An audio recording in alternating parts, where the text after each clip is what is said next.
Hey YouTube, thank you for stopping by my channel, The Magical Solution. My name is Leilani. If you're new, welcome. If you are a subscriber, thank you so much for sticking around and I hope you continue to do so. So this is the start of the 4-part video series that had to do with my 2 previous videos. If you haven't already checked them out, please do so. The name of them are Storytime, My Ancestor Meditation, and the other one is With Will, Gana. Check out those 2 videos so you can kind of get a little bit of understanding as to what this video and the next 3 videos are going to be about. For those of you who have seen those videos, here we go. So this first video is about the element of air and what that means with regards to strengthening the will. So as we remember from my previous video, the will is this presence that's inside of you, this instinct, if you will, that's inside of you, that is a container for your own personal power. It is a vessel. It is a conduit for energy and for magic. However, the will is a muscle, just like anything else, that needs to be exercised, and it must be in balance. But in order to get that into balance, we need to have our mind, body, emotions, and spirit in balance. And the best way to do that, at least for me, and what I had gone through, was by going through each element and allowing each element to heal each of those aspects of my life in order to have the will be strengthened and be ready to work this magic. So we're starting with the element of air. Actually, I'm starting you with the element of air because that's what I started with. And I have my own reasons for that. Back when I was young, I'm a singer by nature, and I love singing, and I have my own band, and we hang out and we perform on the weekends and stuff. But when I was little, my idea of God, if you will, or some kind of divine force or divine energy, I always thought of God as being the very first singer. Right? You know, I grew up with the Bible and I grew up with these ideas of when creation came about, the first thing that God had done was speak. You know, this idea of sound and words and vibration and frequency and all of that made a lot of sense to me as a child. So, you know, singing and sound and all of that made sense. So when you're thinking of the element of air, that's what you're thinking about. You're thinking about communication, breath, wind, sound, air, right? But air is also, on a little bit of a deeper level, air also has a lot to do with the mental faculties. So mental clarity, right? Mental health. And communication is a part of, it starts up here, right? And, you know, you have to think about what you say and then you say it, right? So this idea of having the element of air imbalanced, what you're kind of looking at is situations of poor mental health. You're looking at people who have a very hard time articulating themselves and stumbling upon their words.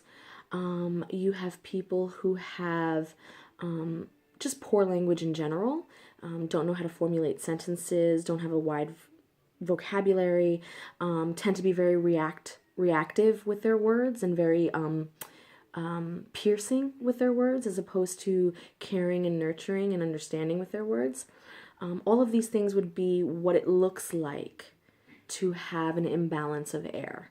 Another thing that would look that you can actually physically see would be, you know, someone who's scatterbrained, someone who's very disorganized, who gets a lot of anxiety over their environment and space and can't seem to put pieces of the puzzle together, a lot of mental fog, if you will. So all of that is what you would see as an imbalance of your mental faculty, and that is an imbalance of air. So how do we bring that back into wholeness? How do we bring that back into balance? And I know a lot of you guys are probably going to kill me right now, but for those of you who are new, this is essential. This is why I started with this element. How to get that back into balance is with meditation.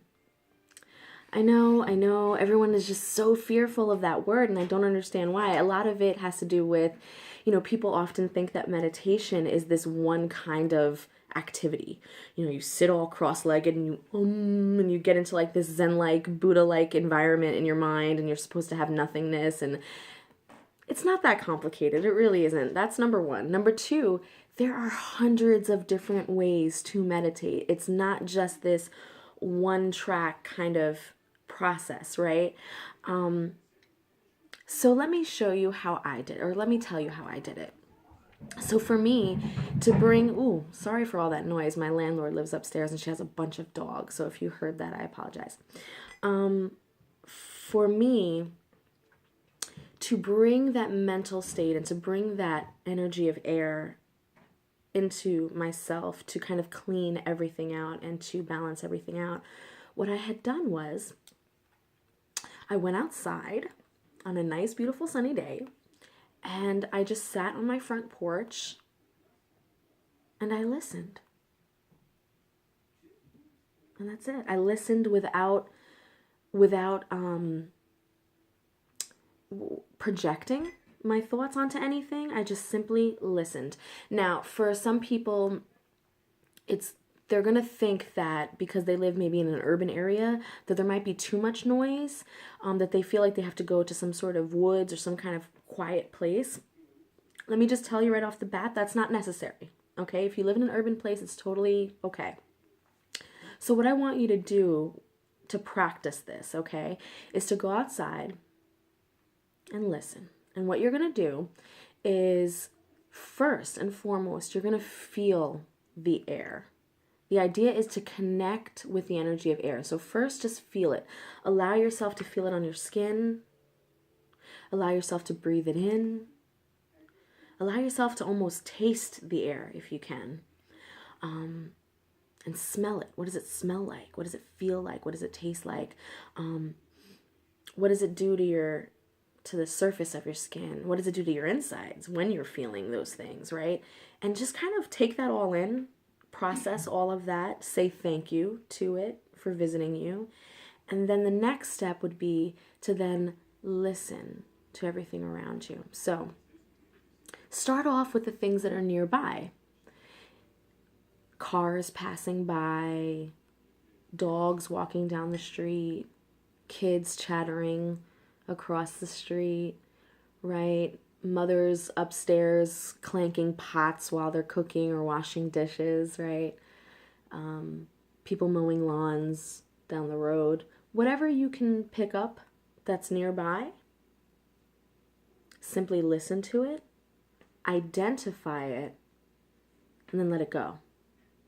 And you're going to do this until you've identified everything around you, right?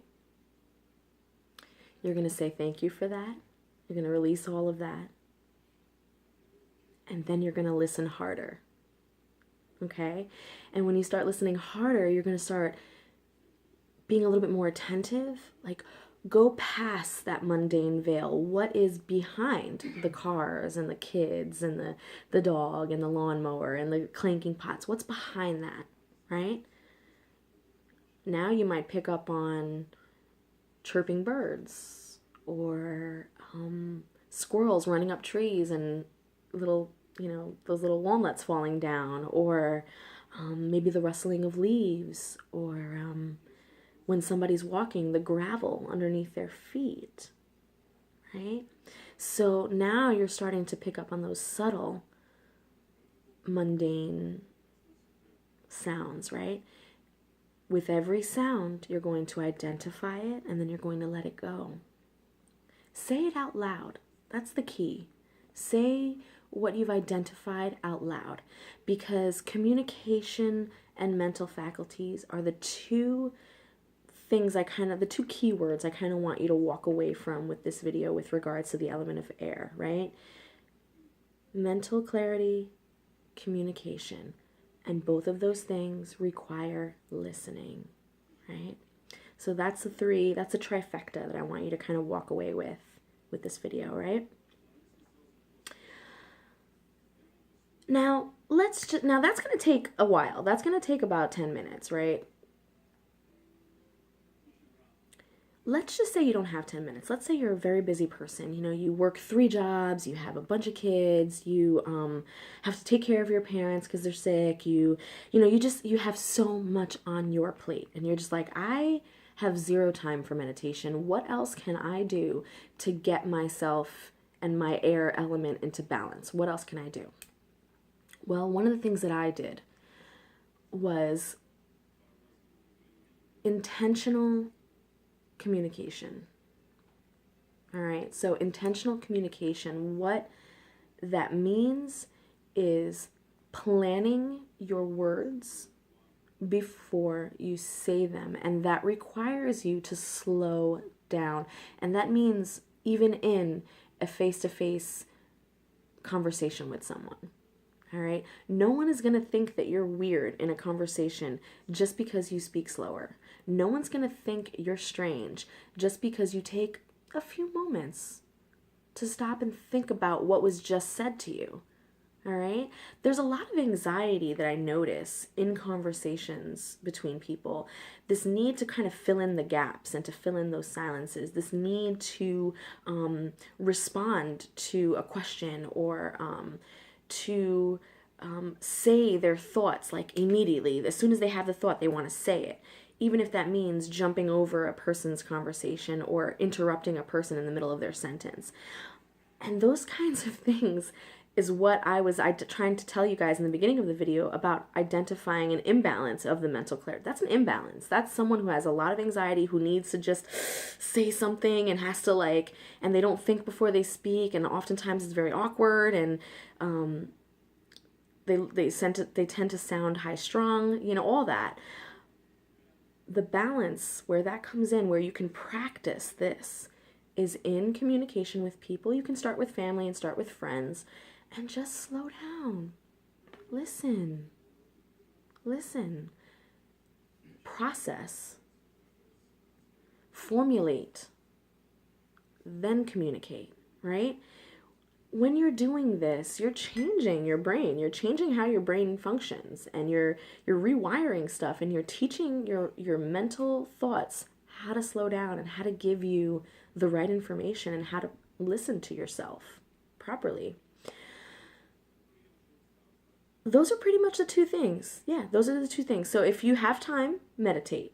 I suggest that with any practitioner. Even if you don't have time, try and find the time wherever you can, whether you're in a parking lot right before you're about to go into work. Give yourself those 3 minutes to just kind of listen to everything around you and just take it all in, identify all of those things and say thank you to all of those things and let it go. Or maybe during your lunch break from work, take 2 to 3 minutes and just try and do that. Maybe on your car ride, observe everything around you. Roll down the windows, listen to everything around you, try and take note of all of that. Vocalize it and let it go, right?